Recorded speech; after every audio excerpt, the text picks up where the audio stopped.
All right, so Foundations of Math 30, we're going to intro Chapter 5 here. Chapter 5 is probability and odds. And you can see in your textbook, Foundations of Mathematics 12 by Nelson. On page 300 is the intro for this chapter. And we're going to do this activity. I'm just going to give you a little bit of a heads up and talk about some definitions here. So when we talk about probability, we're talking about what are the chances that something's going to happen. So if you want to decide whether you wear rain boots or not, you would look at the weather, and you might look at what are the chances of rain today, right? If you have an 80% chance of rain, there's a good chance it's going to rain. Maybe you want to wear your rubber boots, your galoshes, whatever you want to call them. Maybe you want to bring an umbrella. If you know that we're in early spring here, and if you know that it's going to be 15 degrees out, like it's just going to be a crazy warm day, everyone's talking about it, well, this is based on probability. What's happening with the weather and the movement of the clouds and the pressure systems and all this stuff is based on probability. So there are two types of probability, and the first one is called experimental probability.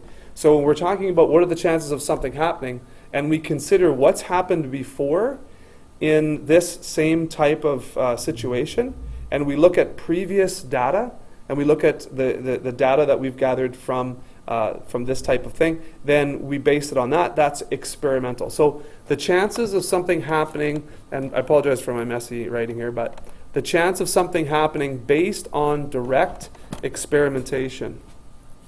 All right? So that's experimental probability based on data that we have determined.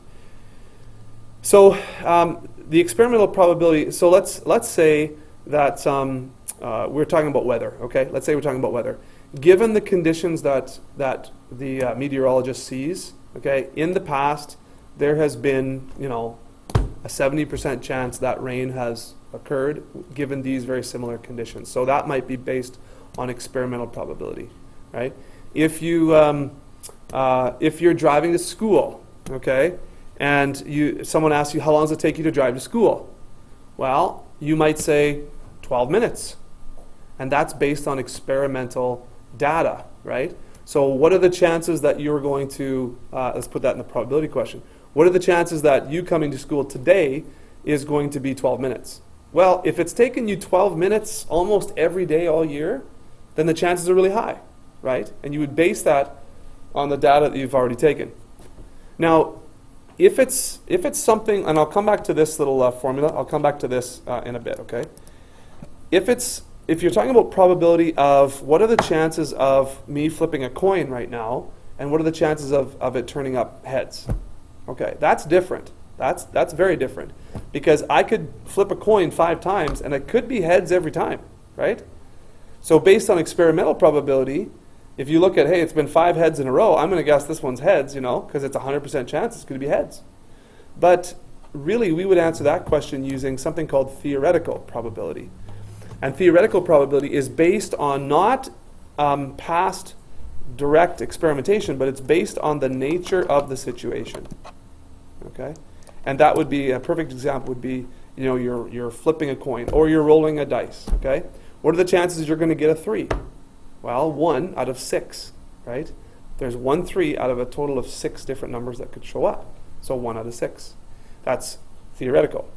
If you rolled the dice 100 times and it showed up a 3 30 times out of 100, then the theoretical or the experimental probability based on your data would be 30%, or 3 out of 10, or 30 out of 100, right? So you see how there's a bit of a difference there? So you could actually look at the same thing 2 different ways, and you can say, well, based on what's happened, this is the probability. Or based on the nature of the situation, I'm guessing this is going to happen. So 2 types of probability. I said I'd come back to this. This is actually pretty straightforward. Don't get too anxious about this right here. This P and then bracket with an A, that's the probability that event A, whatever that is, will happen. Okay, the probability of A happening. And how you calculate that is the number of times that A occurs divided by the number of total outcomes. So the number of A outcomes divided by the number of total outcomes. All right. So if I rolled a die, okay, if I rolled a die, and I'm just going to write this up here if I can. So let's say I roll a die. I have several rolls, and I roll a die, and the first one is a 1. The second one is a 2. The third one is a 6. The fourth one is a 6. And the fifth one is a 4. Okay? Someone might say, well, what's the probability of rolling a 6? Based on this data, what would you say? 40%? Okay, I see 2 6s showed up. Okay, if this is experimental now, 2 out of 5. Okay, so yeah, each 1/5 is 20%. So you're right, 40%. Okay, now is it true that should I have gotten 40%? Well, I should have gotten 1 out of 6, which is a lot less than that, right? That's 37. What is it? 12, 18. Thank you. 37. 2 out of 6 would be. 3 out of 6 would be 33. So what about the probability of a 3 here? Well, 0 out of 5 according to these rolls here. So you'd have a 0% chance, which that doesn't line up with theoretical probability either. So you kind of have to decide whether you can base your decisions on experimental probability, what you've seen, or theoretical, what should happen. And again, sometimes that's in ideal circumstances or ideal conditions, right? Theoretical. This one is often affected by the current conditions or your special situation, right? There's lots of examples. I won't go too much further. Do you guys have any questions about these two things right now? Okay, you get the difference. You understand the difference between them? Okay. Okay, so page 300 and 301 is the Chapter 5 Getting Started activity. So I am going to get you to do this with a partner. So we have an even number here today, so that's great. Bit of a smaller class. But with a partner or on your own, it's totally fine if you're watching this video at home and you're catching up here. You want to do this on your own, totally great. You may do it with a partner here today in class. So what I want you to do is I want you to do the Getting Started activity. And again, I apologize I don't have it up digitally on the screen here. But let me just talk to you about what's happening. So in this Getting Started activity, page 300, you have 2 dice. And I'm going to show you actually how to generate a roll of a dice on the graphing calculators that we have here. Okay, so there's a simulation you can do, and I'll show you that in a minute. And what you're going to do is you're going to predict the following. This is the first thing. Okay, letter A says, which difference will occur most often? So the difference between the rolls on the die. And I've started this little chart. This is part of what you have to do in letter G, actually, in section G.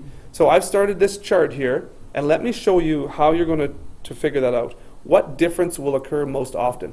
So let's say you roll a 1 on the first die. So this is 1 to 6 on the first die, and this is 1 to 6 on the second. If you roll 1s on either die, this chart, what we're going to do is we're going to fill in the difference between the numbers that show up. So this right here, this 0, is the difference between 1 and 1. Get that? Okay.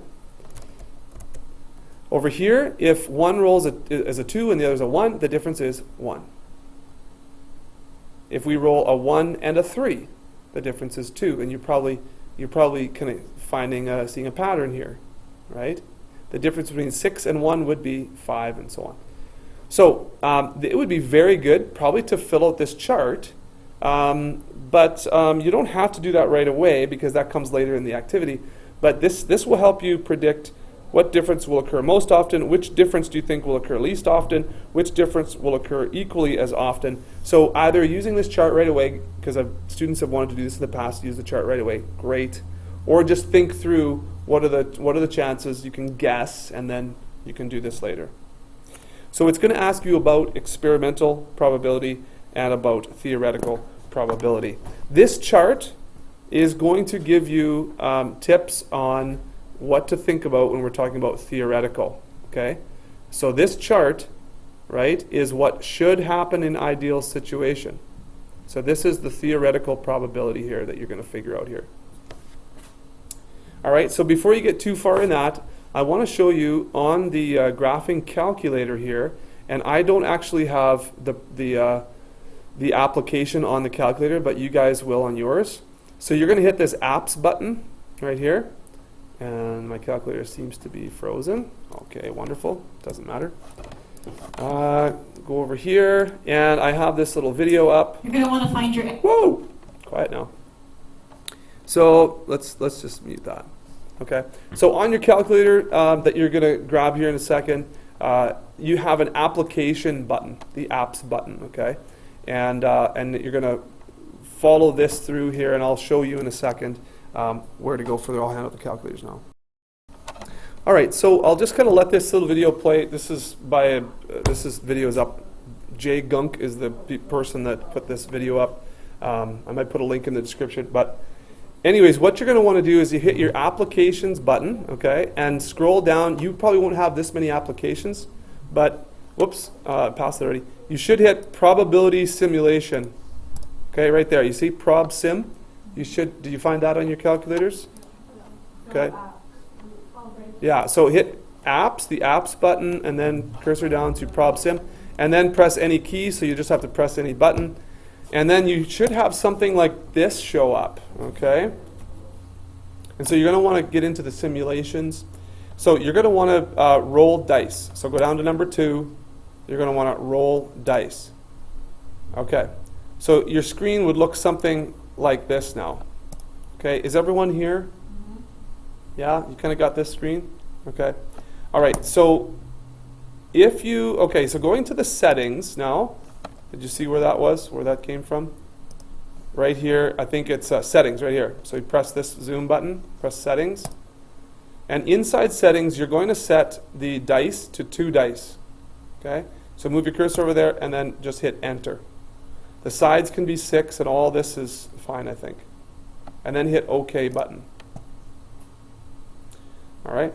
So when you get back to this screen and you press this button right here to roll, you should see 2 dice just like this roll up on the screen. Okay, everyone see that? Yeah? Okay. Now, there is one thing though that I think would make this a bit easier. I don't really like this chart on the right. Okay, you'll see this chart. That doesn't really help you. What I'd like you to do is to press, I think you want to press escape. Okay, try this out. This isn't on the video. But press escape, and then on the right side you'll see a table. Okay, you want to see a table over here. Hit the button to select table, and then I'll show you what it kind of should look like here. Again, my calculator is acting up. But what it should look like then is you should have your screen. Okay, so your calculator screen now will look something like this. You should have escape here, you should have roll, you should have set, data, and then you should have graph showing up here. And then over here you should have a table like roll, dice 1, dice 2, and then sum. Okay? So when you hit the roll number 1, on mine I have 4 and a 1 with a sum of 5. This is what you're going to want to kind of have here. Does everyone see that? Okay, I'll help you if you need. But what I want you to do is follow now the instructions on your getting started. With a partner, roll 2 dice 36 times and record the difference each time. So this is going to give you some. I don't think you can program it to calculate difference, unfortunately. Is it sum or difference? It's sum there, I think, right? So you're going to have to just do the subtraction. So 4 minus 1, you're just going to have to write down, so trial 1, let's say, and the difference over here is 3. So trial 1, for this one, the difference is 3. Trial 2, okay, let's say you roll 2 and you have 6 and 2. And so the sum is going to show as 8, but you're looking for the difference, so the difference is 4. Okay, you get it? You get it? So do that 36 times, and then combine that with your chart here, and then I want you to follow through the rest of the activity to explore experimental and theoretical probability for this and compare your answers. Then there's questions number 1 to 4 on page 301 that I'd like you to work on. Okay? So yeah, for section C, your bar graph will have the difference on the bottom probably, and then the number of occurrences on the side. So for the, a 0, difference of 0, you draw a little bar up there to represent, how many of those you got. Difference of 1s, maybe you got this many. Difference of 2, maybe you got this many, so on. So that's your bar graph for section C. Okay, so I will mention this here. I didn't print this out for you, but I'll attach it to your Google Classroom assignment here for this. And this is just a little activity sheet that I typed up here. Just gives you the explanation of what I explained to you guys in class here. But if you're doing this on your own, or if you have a calculator on your own or outside of class, this goes over step by step how to get the dice on the calculator and how to do that. And of course, a little just explanation of, again, what theoretical probability versus experimental probability is. So I'll attach this to your Google Classroom assignment, and this might be something you want to look at again as well. This isn't anything extra, just what we've talked about in class.